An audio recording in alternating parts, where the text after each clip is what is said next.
All right, good afternoon and welcome everybody to our virtual education series that the BCRC has started. We're very lucky to have Angela Wicker-Ramos joining us today from Austin Cancer Rehab. She is a certified lymphedema therapist and oncology physical therapist for cancer rehab and integrative medicine. And today she's going to talk to us about excuse me one second. Sorry, I'm trying to let people in at the same time. Okay. About how to maintain lymphedemic health at home and things that you can do while we're in this while we're at home to kind of encourage that from happening. So I'm going to go and turn it over to Angela and go ahead. All right. Hi, everyone. Thanks for joining me. I'm going to have a PowerPoint today, and that PowerPoint is not only to help guide us through this presentation, but it's also going to be a resource that I'm going to email you. So you're going to see certain resource links and things like that that you can look at after our presentation and have access to it after we're done, okay? So if I go through a slide and you're trying to write things feverishly down, do not worry about that. You're gonna have all this information after the presentation.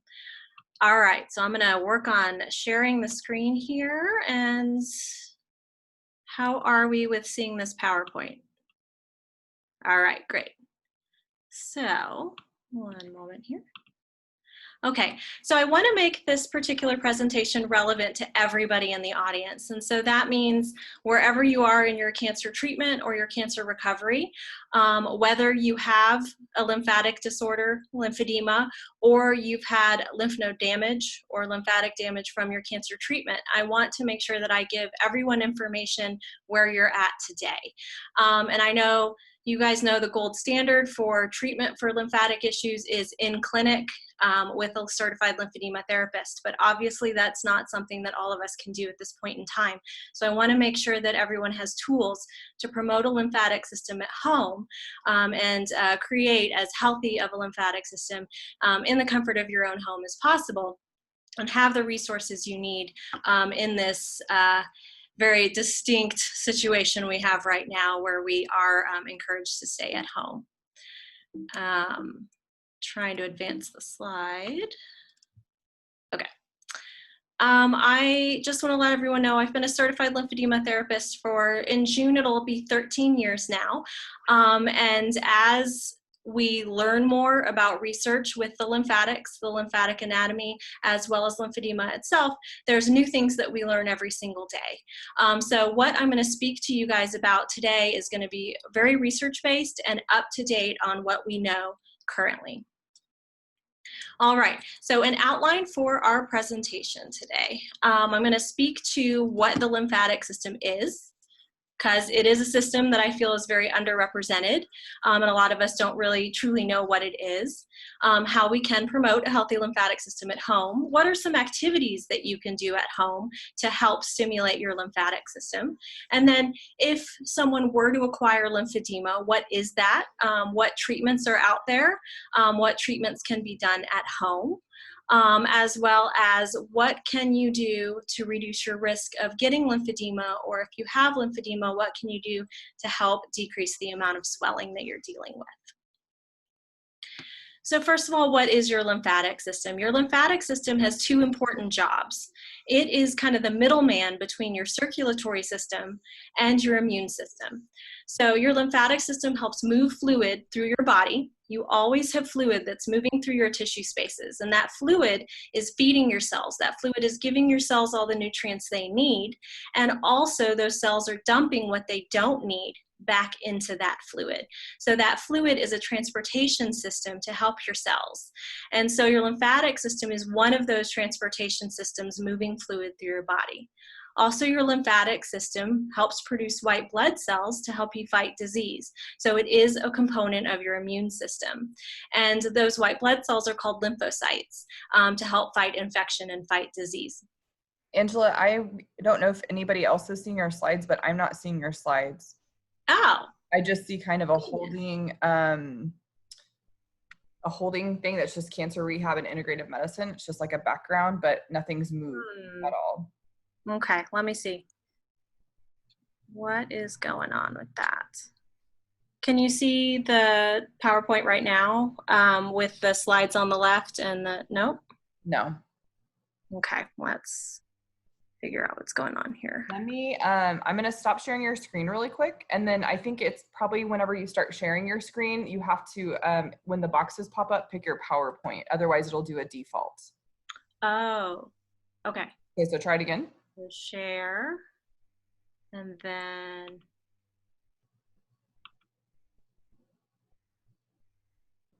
how does that look? It's a black screen. Okay, let's try again.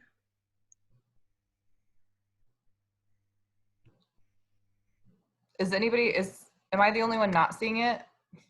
Sorry. No, you're seeing it. I use Zoom all the time for work, and I think what's happening is that when you share, you're not selecting. It really depends on what you select. It's possible to select like your entire desktop, in which case everyone will be able to see everything. But that might be the best way to like zoom in on your. Sure. That's what I thought too, because I was like, I know I see your background, but I don't see your actual. Yeah, I see the CRIM logo. Yeah, I guess that's a title page, but the rest isn't coming up. Because let's see, I'm asking it to share desktop 1. Why is that? Is it showing you like choices? Resume recording. All right, we are ready. Go ahead. All right. So speaking about the lymphatic system and how it has a relationship with the immune system and the circulatory system. So it helps drain fluid and drain substances from the area around the cells and move it out and away from the areas of the cells. And so what your lymphatic fluid is it's that fluid that's moving through your tissue spaces.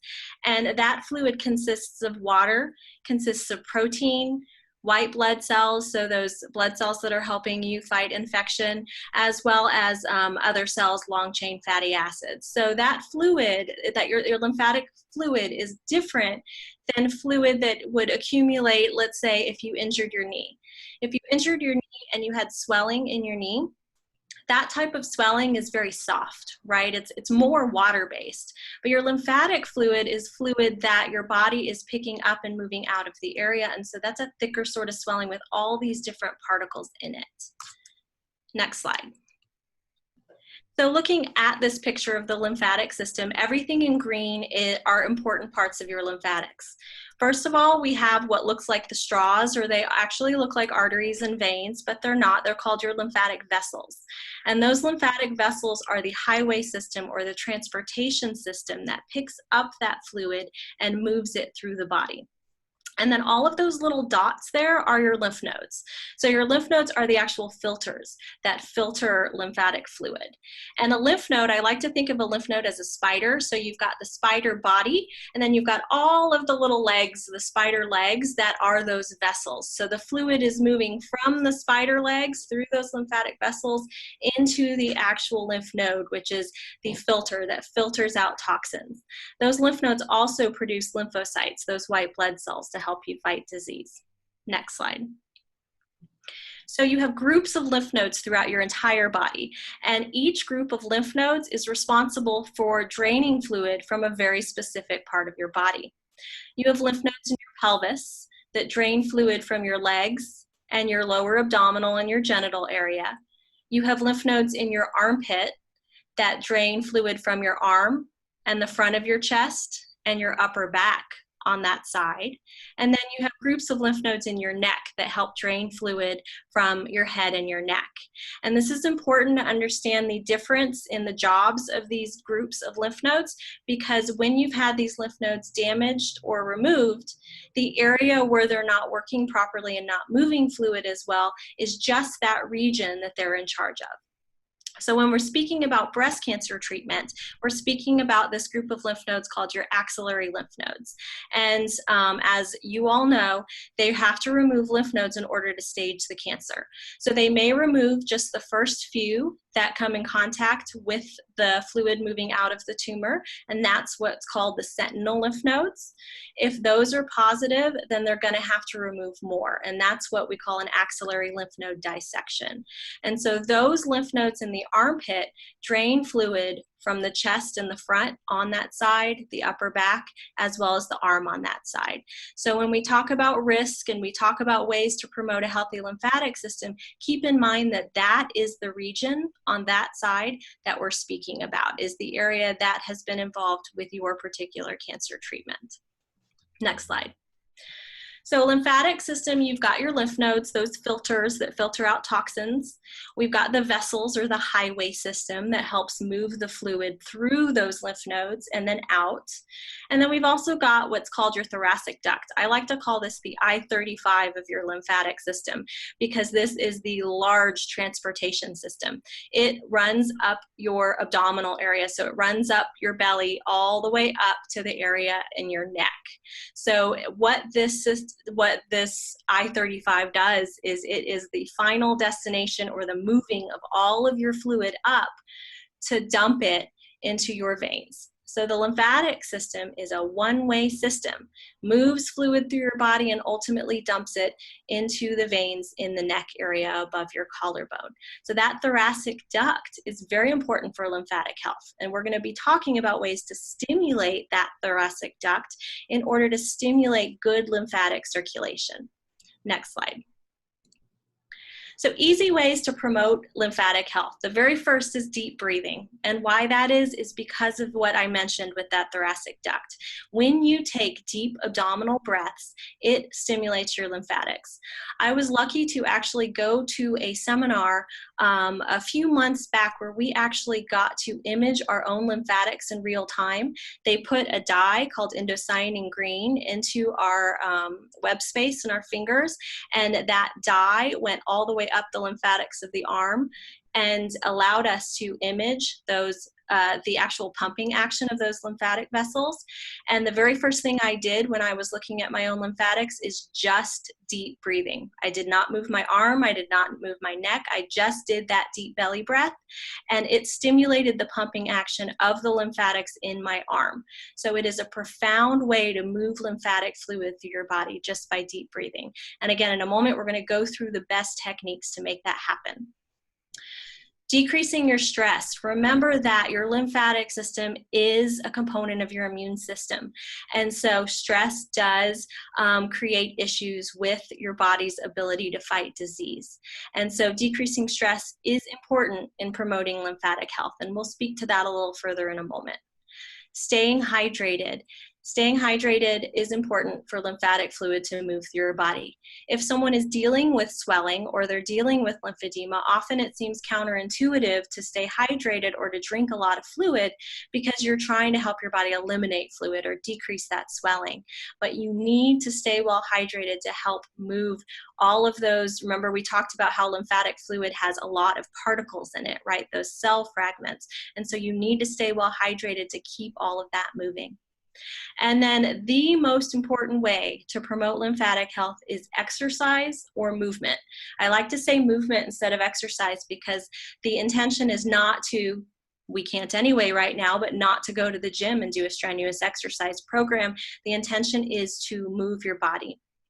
The reason that's important is your lymphatic system, the main way it moves fluid is by the muscles that are around those vessels contracting and relaxing. It's not like your circulatory system where your heart is the pump that's pumping your blood through your body. Your lymphatic system relies on your skeletal muscles contracting and relaxing to move that fluid.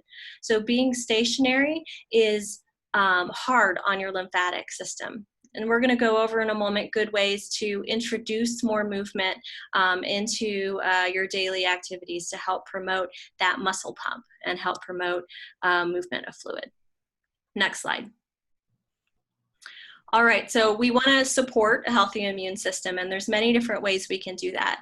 Sleep hygiene or getting good sleep is important.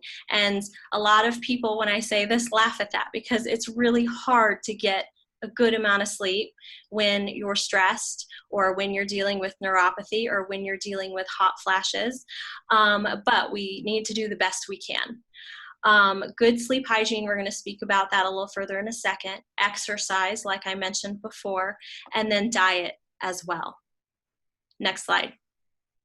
So with sleep hygiene, we know that people who get less than 7 hours of sleep a night are 3 times more likely to get sick. And so it is important that you try to get a good night's sleep consistently. For adults, that's about 7 to 9 hours of sleep. Next slide. Also, just as a side note, I know a lot of people during cancer treatment or after cancer treatment have difficulty with cognitive functioning, focus, memory, and research does demonstrate that sleep does improve cognition, memory, all of those things that can be impacted by what we call chemo brain, but any type of cancer treatment can create cognitive deficits, and sleep can definitely help with that. And then also as a side note, pain. If people are dealing with pain, sleep is a way to decrease your pain. We know that when people are deprived of a good night's sleep, this actually lowers their pain threshold, meaning it takes less stimuli for them to feel pain. So sleep is beneficial in many different ways. Next slide. I want to preface this by saying I am not a licensed or certified dietitian, and so if you want very specific guidelines on lymphatic health and dietary recommendations, I would always recommend you to reach out to an expert dietitian. However, from what we know in the research, an anti-inflammatory diet is beneficial for your lymphatic system, and that's because lymphedema or abnormal swelling from your lymph nodes or lymphatic vessels being damaged is an inflammatory process. And so if we can lower the inflammation in the body, we can be kinder to our lymphatic system. And how you can do that, most of these I know you guys have already heard, but I just want to reinforce it. Whole foods, right? Foods that are not processed, foods that are clean and healthy, a variety of vegetables and fruits. So eat the color of the rainbow, right? Eat all of those colors and you know you're getting a good variety of nutrients. And then one thing I think is important to speak about right now while people are stuck at home, I know that a lot of people are coping by drinking a lot of alcohol. And unfortunately, alcohol consumption does weaken your immune system. And we're talking about more than a moderate amount of alcohol, right? That does weaken your immune system. So you're not doing yourself any kindness by drinking a lot of alcohol at this point in time. Next slide. All right, so before I talk about supplementation, I need to say always consult with your medical oncologist or your surgeons before you start any new supplements, because some supplements can be harmful to take during chemotherapy and other parts of your treatment. However, when we're talking about boosting your immune system, which ultimately helps your lymphatic system, vitamin D and vitamin C are important. Vitamin D, many people are deficient in vitamin D, and most people going through cancer treatment do get their labs done regularly, and so if there is a vitamin D deficiency, usually you're able to find that out pretty quickly. It can lead to fatigue, but it can also lower your immune system. So the recommendation would be 2,000, and then also if you can get sunlight, 15 minutes per day, but always, wear sunscreen, take care of your skin. If you've had radiation treatment, know that that area that's had radiation is going to be very sensitive to the sun. So make sure that area is covered when you go out into the sun. And then vitamin C, a high dose of vitamin C, 2,000 milligrams a day. That's a pretty high dose. But there's no real risk with vitamin C in the sense that if you get too much or you take too much, you just urinate it out. So as long as you've gotten the okay from your medical team to take vitamin C, you do not have to be worried about overdosing on vitamin C. Next slide.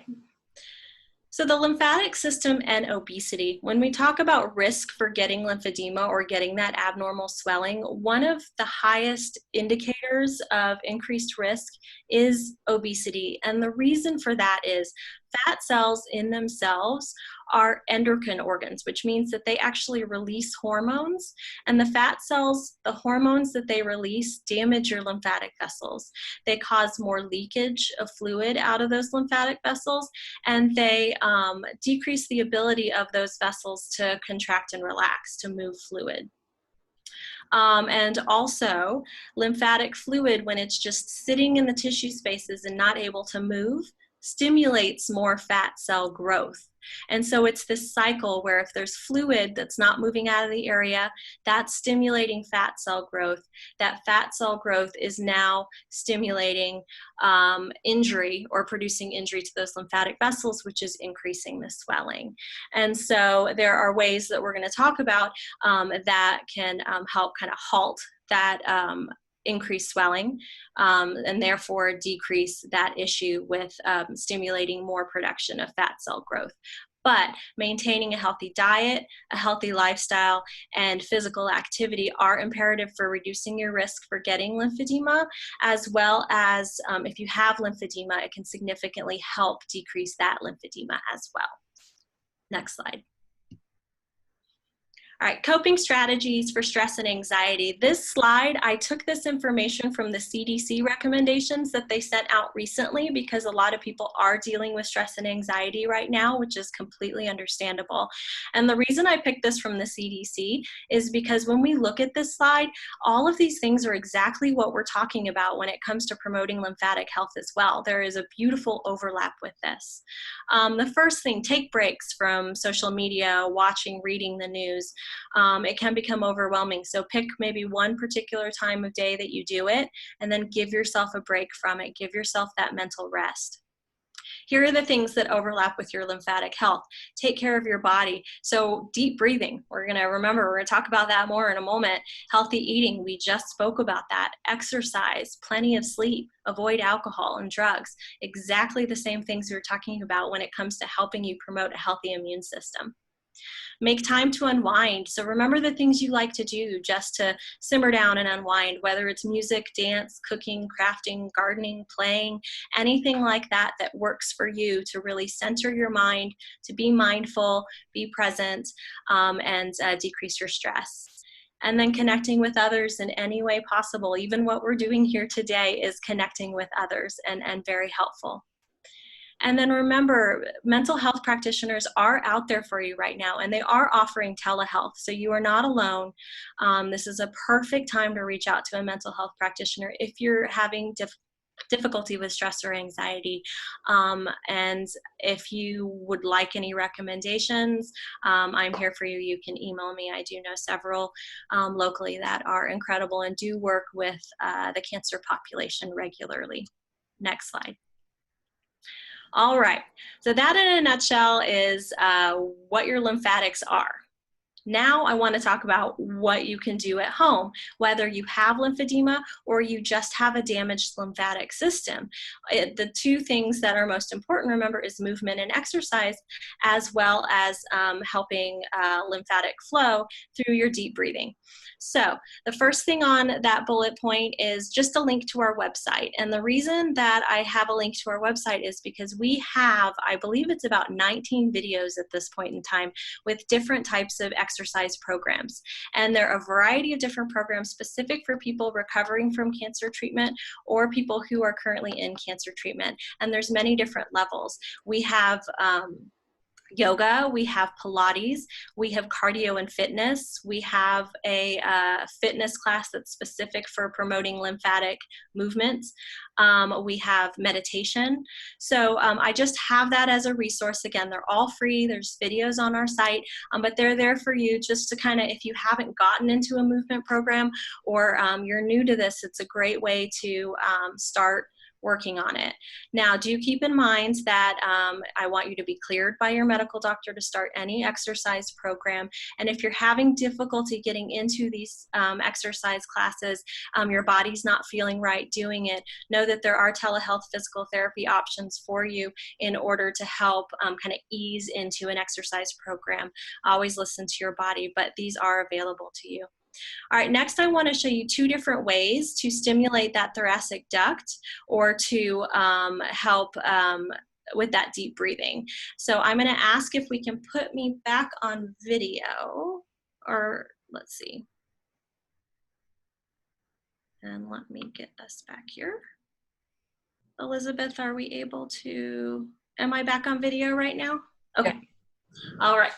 So now I'm going to make sure you guys can see the mat here. All right, so the first one is for people who do not have any metastasis to their spine, okay? If there's any issues with bone cancer or anything in the spine, I want you to avoid this exercise. I'm gonna show one after that would be very appropriate for you. And if anyone's sitting in a chair right now and want to do this with me, feel free. So we're gonna sit, and then we're gonna have one arm straight out in front and one arm straight out in back. And what we're gonna do is we're actually gonna rotate. So you're gonna pull back with your back arm with the rotation, and you're gonna take a deep breath in as you rotate back. And then when you exhale, you're gonna purse your lips like you're blowing out through a straw, and you're gonna contract your abdominals and pull through your front arm. You're gonna pull back, deep breath in, and then pursed lips. So what I'm doing with my upper body is a rotation, which is expanding my rib cage. I take a deep breath in, and then when I exhale, I'm contracting my abdominals. So deep breath in, and then exhale. And just doing about 4 to 5 of those, and then obviously you're gonna switch sides. And do the same thing. So about 4 to 5 of those throughout the day, very beneficial. Now, if that rotation bugs you, another way to do it that's a little bit easier on your back is you're gonna place one hand up here in the sternum and one hand right on your belly. And the thoracic duct runs right up this area right here on the belly. So what we're wanting to do is stimulate movement here, not so much movement up in our sternum. So we're gonna take a deep breath, and you're gonna see my hand move out, hopefully. And then you're gonna, as you exhale, the hand scoops in. So it's gonna be a breathe out, and then in. So it's actually pumping that thoracic duct out and in. And you should not see my upper arm go up at all, just in the belly. All right, let's go back to the slides. That is on the slides. That is there as a resource, and there is even a YouTube video there for you guys to see that rotation one. Next slide. And then on the next slide is that basic deep belly breath for people who don't want to rotate or if it's uncomfortable or you're dealing with any bone cancer issues. Next slide. All right, so what happens with some people when their lymphatic system isn't working properly is an issue called lymphedema. If we look at that word, lymph means lymphatics, and then edema means swelling. Edema is just a medical word that means swelling. So it's swelling based on an injury with the lymphatic system. Next slide. So why is lymphedema sometimes an issue with people who have dealt with cancer treatment? First of all, the removal of lymph nodes that we spoke about earlier. Those lymph nodes are needed for fluid to move out of that quadrant or out of that region, but also damage to the lymphatic vessels. So the removal of the lymph nodes obviously happens during surgery. The damage to the lymphatic vessels can happen during surgery or during radiation treatment. So during surgery, those lymphatic vessels can be damaged across the scar. Now, do know that there's some massage techniques that we can do, which I will show you in a moment, to help stimulate softening that scar, which has been shown to stimulate growth of those lymphatic vessels across the scar. So there are some techniques that you can do to help improve lymphatic circulation across the scar, but that is one way that lymphatics can be damaged. And the other way lymphatic vessels can be damaged is by radiation treatment. So radiation obviously burns the tissues, that creates scarring, and that scarring can damage those lymphatic vessels that run across the chest or along the side of the chest or in the armpit. So that's how lymphatics are damaged with breast cancer treatment. Next slide. So lymphedema is a swelling, but there are many different reasons why people can swell during cancer treatment. Remember, people swell normally after surgery. People swell normally after radiation treatment. What is the difference? Lymphedema is only in the quadrant where those lymph nodes have been removed. So let's say your lymph nodes were removed in the right armpit and you had radiation to the right side of the chest. So the swelling, if it were lymphedema, would not be seen anywhere else except for perhaps the right side of the chest and or the arm on the right side. Okay, so it's very specific to the location where the lymphatics have been damaged. And the swelling is usually a firmer sort of, a heavier sort of swelling.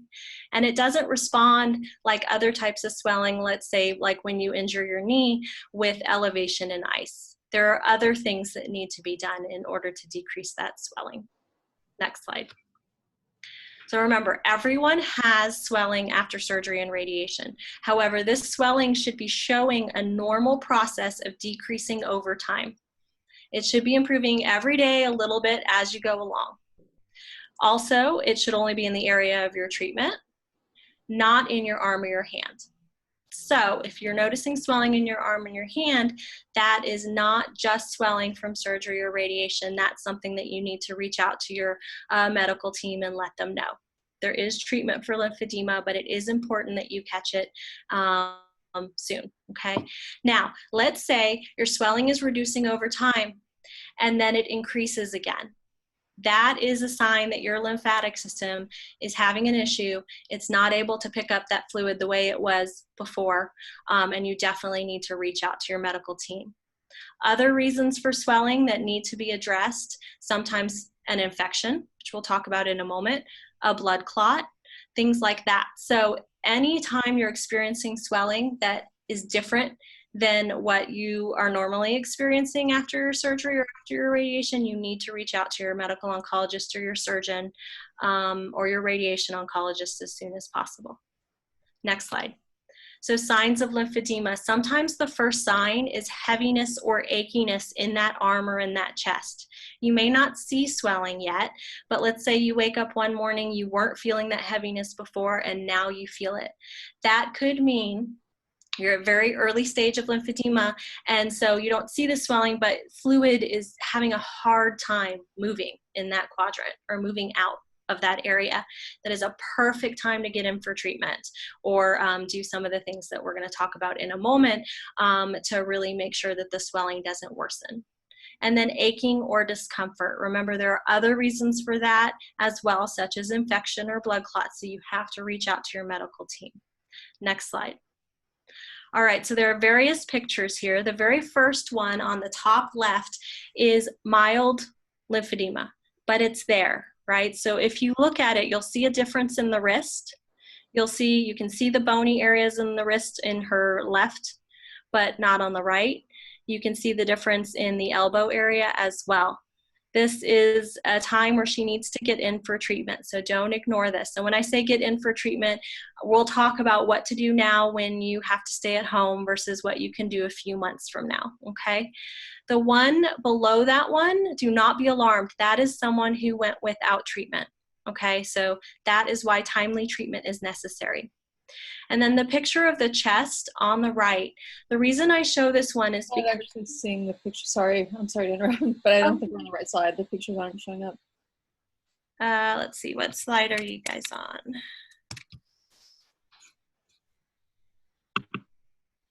Oh, go back. Uh-oh, is it totally skipping that slide? This one? Yes. Yep. Okay.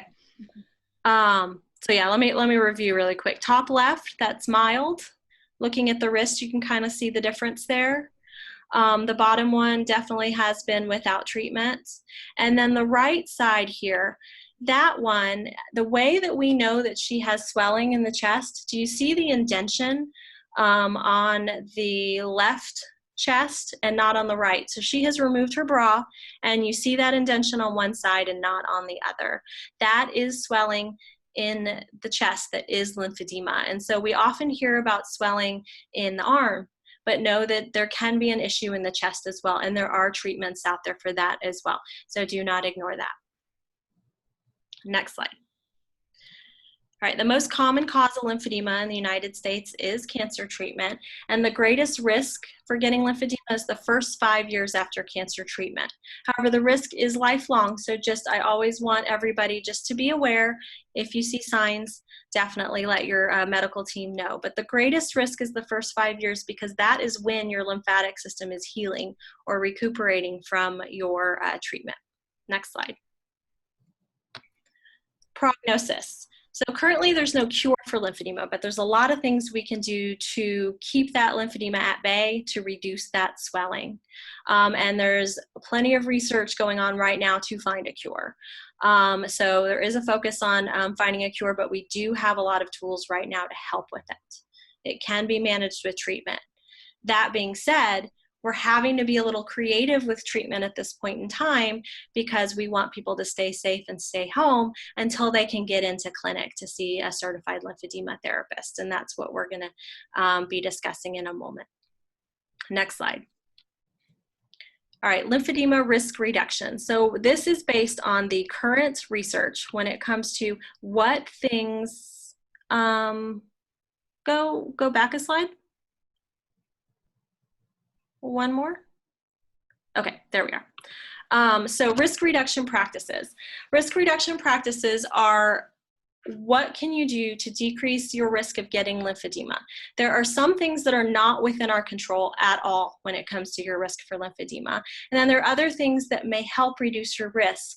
However, we know that getting lymphedema is not something that someone has done to themselves, meaning there's not something that you have done in your daily life that made you get that lymphedema, okay? Because remember, your lymphatic system is injured, and if your lymphatic system is injured, perhaps for some time, that lymphatic system is able to kind of take up the load and it's able to, move that fluid, but there may come a time where it just can't do it anymore. I equate it to a factory. Let's say you have a factory and its job is to produce a certain product. Its job is to move that lymphatic fluid. What happens with cancer treatment is either there are fewer workers, right? Your lymph nodes have been removed, or your workers are injured, right? And so what happens is, for a while, they may be able to produce the same amount of product. However, there could come a point in time where they can't. So there's a backup of fluid, and that's lymphedema. So when we talk about risk reduction, I want to make sure that you know what the current research is in things that you can do, things you may want to be cautious with, and what your risk is. Next slide. So systematic reviews. What systematic reviews are, or what that means, is it is a study where they take all of the research about a particular subject. So in this case, all of the research about risk reduction practices for lymphedema. They take all of that research and they look at the quality of the research. So is this a good study? Is this a study where we can really pay attention to the results? Or is this a study that wasn't well done, so we really can't value the results? They remove all of those studies that do not meet the standards that are necessary, and then they compile all of those studies and they come up with a very clear what the findings are. So systematic reviews are the gold standard when it comes to research. Next slide. So what we're looking at is 2 systematic reviews from 2012 and 2017. And they're looking at what's the greatest risk for getting lymphedema. The greatest risk are things that are not in our control. How many lymph nodes have you removed? How many lymph nodes were removed? What's the stage of your cancer? Higher stages of cancer means more aggressive treatments, and that can increase your risk. Positive lymph nodes. So if your lymph nodes were positive, they have to remove more lymph nodes. The location of the radiation. Sometimes people have radiation primarily just to the chest. Sometimes they have radiation directly to the armpit.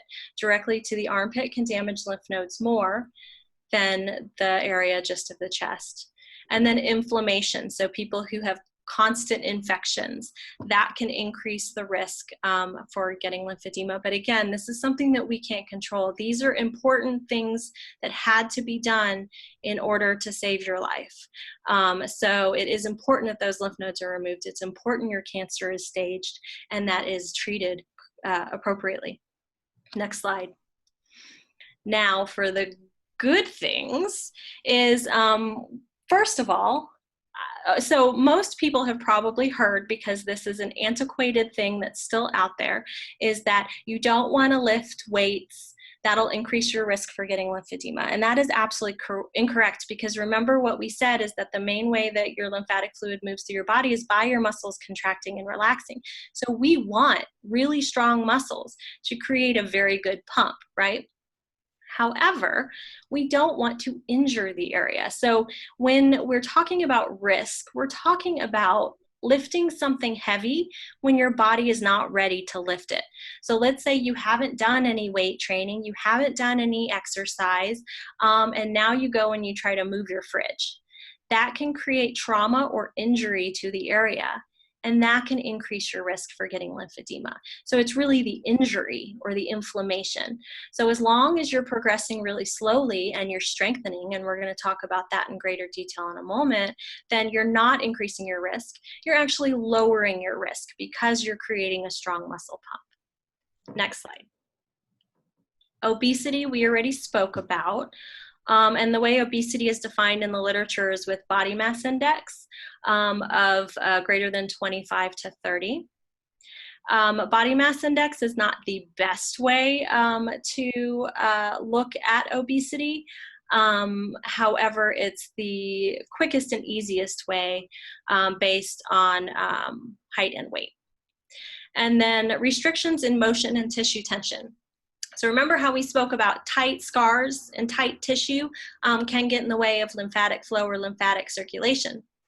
So here is a tool that you can do at home in order to help with tightness. So we're going to go to the next slide, and then we're going to go back to video. And I am going to say, obviously, be cleared by your surgeon in order to start the stretching. You want to make sure that your incisions are fully healed and that the area of your radiation is fully healed before you do these 3 stretches. But these are really good global stretches that you can perform for the area of treatment. These stretches should be pain-free, and you will, again, have this PowerPoint accessible to you for you to go over it and do them at home. Now I'm going to walk you over to a doorway because that's what we need. Okay. So the very first stretch, my arm is going to be down by my side. So my arm is in this position right here, but I'm holding onto the side of the door. You can do one arm or you can do both. And basically you're just walking forwards until you feel a gentle pull across the front of the chest. No pain. You shouldn't feel any pain at all. It's a gentle stretch and you should be able to breathe through it. I say if you can't have a conversation with someone while you're doing this, you're being too aggressive with it. And it should be a long and sustained stretch. So the importance is not an aggressive stretch that you can't hold for a very long time, but a gentle stretch that you can hold for 30 seconds to a minute. And then after you do that one, to get a little bit higher up, now my arm is like a goalpost here and on the doorway.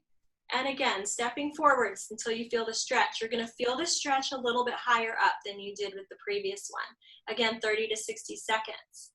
And then shake it out. And then the last one, my arm is going to be as high as your body allows, okay? So as high as you can comfortably go, like the half of a Y in the YMCA. You can do both arms if you want. Some people start pretty far back here and then just gradually work your way up. Again, 30 to 60 seconds. This is stretching the area of radiation or stretching the area of your scar, okay? So those are some recommendations with that. And then next slide, scar massage. Okay. Perfect. So I'm going to talk about this a little bit, and then I am going to demonstrate it on my arm. So with the scar massage, First of all, absolutely needs to be fully healed from radiation or from surgery. You need your surgeon's approval to start your scar massage. Generally, they approve it at about 4 to 6 weeks, but it depends on your surgeon and it depends on your specific situation. But with the scar massage, what we're really trying to do is we're trying to break up that scar tissue. So let's go ahead and go back to video for a second. Okay, so if you imagine, let's say these are my tissues and your skin stretches and comes back in, stretches and comes back in. That's just the normal movement of your tissues. Now, if it's been disrupted because of surgery or radiation, how does it heal? It heals like a net. Now it doesn't have that elastic quality. So if we're expecting lymphatic fluid to move through there, it's going to have a lot harder of a time. So what we want to do with our massage is gradually, gently break it up until it has better movement or better stretch so lymphatic fluid can move through. So I'm going to draw a scar here. All right, let's see if we can. Okay, so first of all, I'm going to have washed my hands really super duper well, and I'm going to make sure that there's no signs of redness to the area and that it's fully closed. Again, get your surgeon's approval before you start this. Now, put some sort of lotion on your fingers. It can be vitamin E oil, it can be coconut oil, it can be Eucerin, any sort of lotion. And you're going to start just 2 fingers well cleaned, and you're going to do circular motions along the scar. Now notice, you see how my skin is moving. I'm not gliding, I'm literally trying to move my skin clockwise, counterclockwise, perpendicular to the scar, and horizontal to the scar, okay? 1 minute to 5 minutes, depending on how your body tolerates it. It should be pain-free, only the amount of pressure that feels comfortable for you. But it needs to be done every single day in order to get the softening of that tissue, okay? And once we go to questions, I'll be happy to clarify any of these things for you guys, and it is on the PowerPoint. Let's go back to the slides.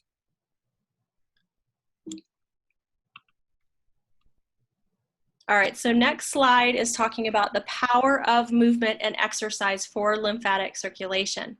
We know that one of the most profound ways to decrease your risk for getting lymphedema or decrease the swelling when you have lymphedema is through exercise. And we know that it's safe to do. Okay, next slide. Exercise, your lymphatic flow increases by 5 times in the first 15 minutes of starting exercise. So imagine that that is increasing your pumping action or the efficiency of your pump by 5 times. That's significant. Now, it is important that if you are doing something more cardio and you've really increased your heart rate and your respiratory rate, that you do have a cool down period afterwards. A cool down period is anything that will bring your heart rate and your respiratory rate back to your resting rate. And the reason that's important is because you do have more fluid moving through your body when you exercise. It's completely normal. So a cool down allows your body to reabsorb that extra fluid. A cool down can be anything from stretches, such as those stretches that I showed you for your chest. It can be slowing down a walking program.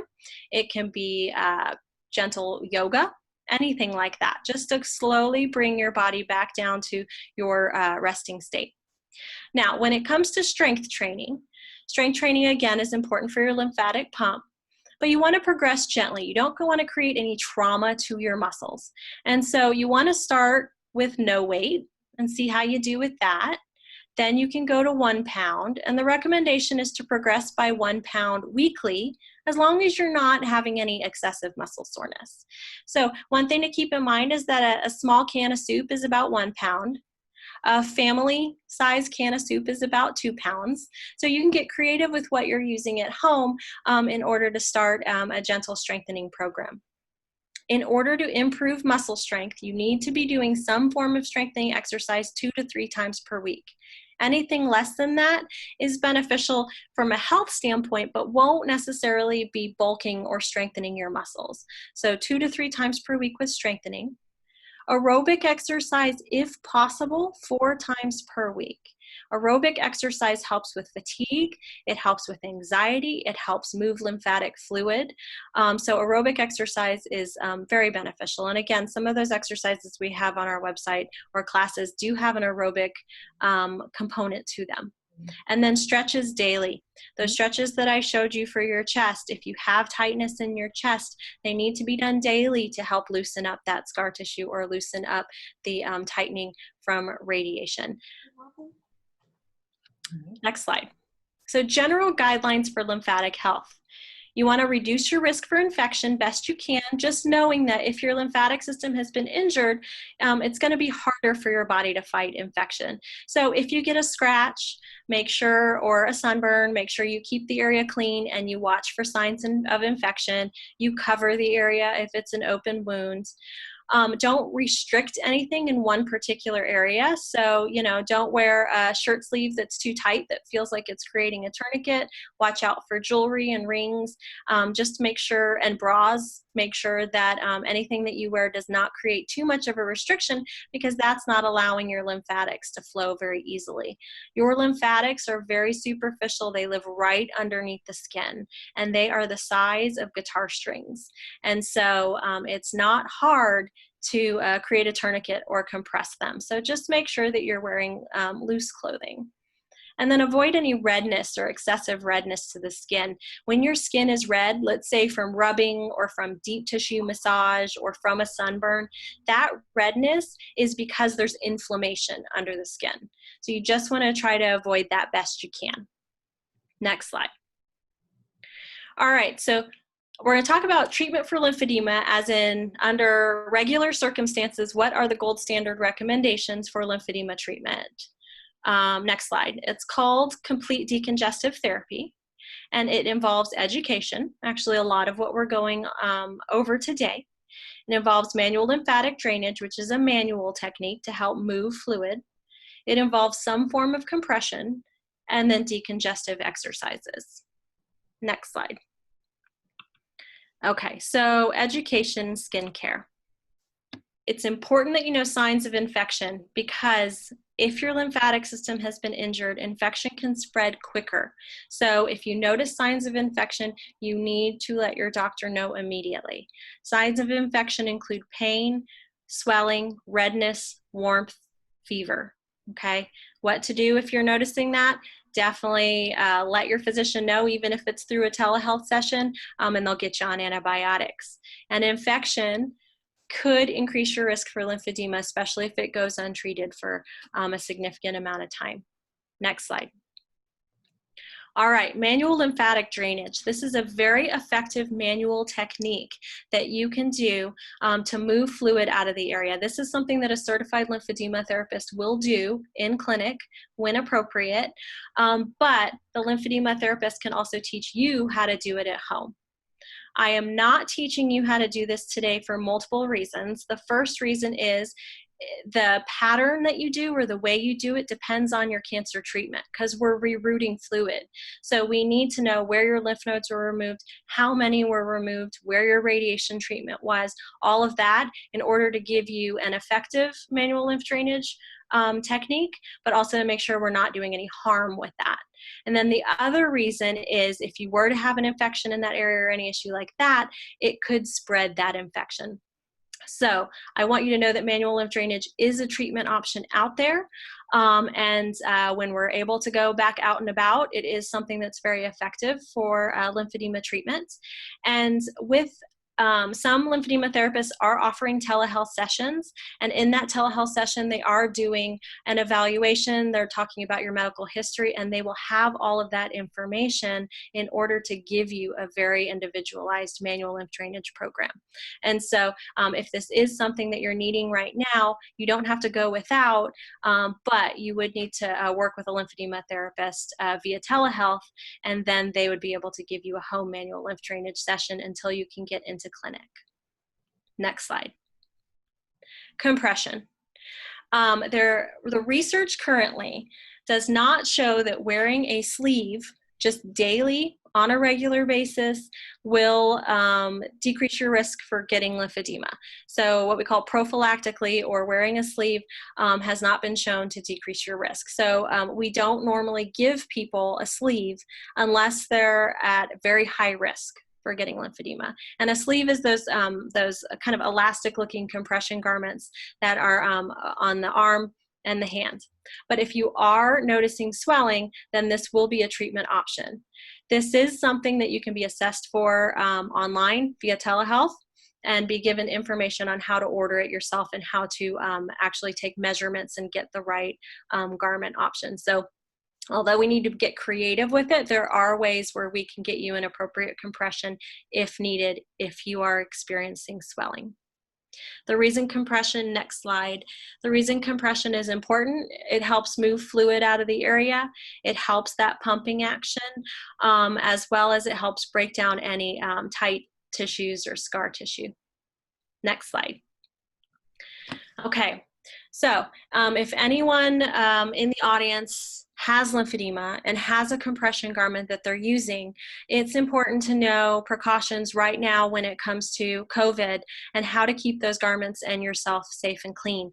Because if you have lymphedema, you should be wearing those garments, but we want to make sure that you're wearing them safely. You should be wearing those garments to decrease the risk of your swelling worsening, because we don't want you in the hospital for complications, but we need to make sure that you're safely using those garments.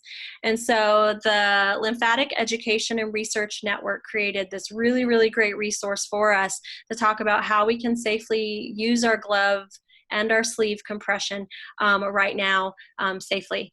The first is to wash your garment every day. Although that's a general recommendation in the past, you know, some people will wear their garments a couple of days and then wash them. But right now it is imperative that you wash your garments every day. If you have a daytime garment, wash it right before you go to bed. Hopefully it'll be dry before you get up in the morning. We have been told that antibacterial hand gel does not damage your garments if it's on your skin. So for people who perhaps are wearing gloves where their fingers are not covered, you can use antibacterial hand gel on the fingers, on the areas that aren't covered, and not harm your compression garments. You do want to wash your garments based on the recommendations of the company. It varies from garment to garment, but generally you can wash them in the washing machine and you can dry them. Now, disposable plastic gloves can be beneficial if you're out and about. However, sometimes if you have swelling or you have a garment, it's hard to find a glove that fits you well. A lot of times it can be helpful to gardening gloves, or those kitchen gloves that you use can be large enough to wear over. I do want to say that if you do wear gloves, remember that that glove is an extension of your hand, meaning it will be dirty. So let's say if you touch something that has the virus on it, that glove is now infected with that virus. So treat that glove as if it has a virus on it, meaning you want to be cautious when you remove it, that you are not touching the area of the hand and the fingertips. So when it is appropriate to wear that glove is, let's say, when you're in the grocery store or when you're in an area that is out in public, put that glove on. However, take that glove off before you get in the car or before you get back into your house, and put that glove in a Ziploc bag, seal it up, and then you can wash it the way you normally would. 20-second wash with soap and water. Similarly, your compression garment and your compression glove, if you have two, if you've gone out and you're wearing that, take it off right when you get home, put your other clean one on and wash it. So again, try to imagine, this is a horrible thing to say, but imagine it's contaminated and treat it that way so you can be as safe as possible. Next slide. And then we spoke about decongestive exercise, or just exercise in general, and how that promotes your lymphatic circulation. Next slide. And then another option for people, if you're dealing with lymphedema and you're at home, are compression pumps. Now, historically, compression pumps are not the end-all gold standard treatment. You want to be doing that, what we call the complete decongestive therapy in clinic with a certified lymphedema therapist. But compression pumps, go to the next slide to see pictures of them. The compression pumps are a great way to get something similar to that manual lymphatic drainage, that manual technique at home by yourself. So this is something where a certified lymphedema therapist can help you acquire one of them if you're having a large gap in time between seeing your therapist, as an option for the time being. Next slide. All right, how do you find a certified lymphedema therapist? There are many different ways to search for them. And again, it's on the slide here. There's many different websites that will list the people that have gone through certified lymphedema training. Not just anyone is certified. You have to go through a very extensive certification process. So how you know someone is certified is if you see the credential CLT behind their name, certified lymphedema therapist. That will let you know that they have had the training that they need. And then also do know that many lymphedema therapists, including myself, are offering telehealth sessions currently to give you some tools and to give you some things that you can do in between sessions or until you can get in to see a therapist on site. And that is all I have.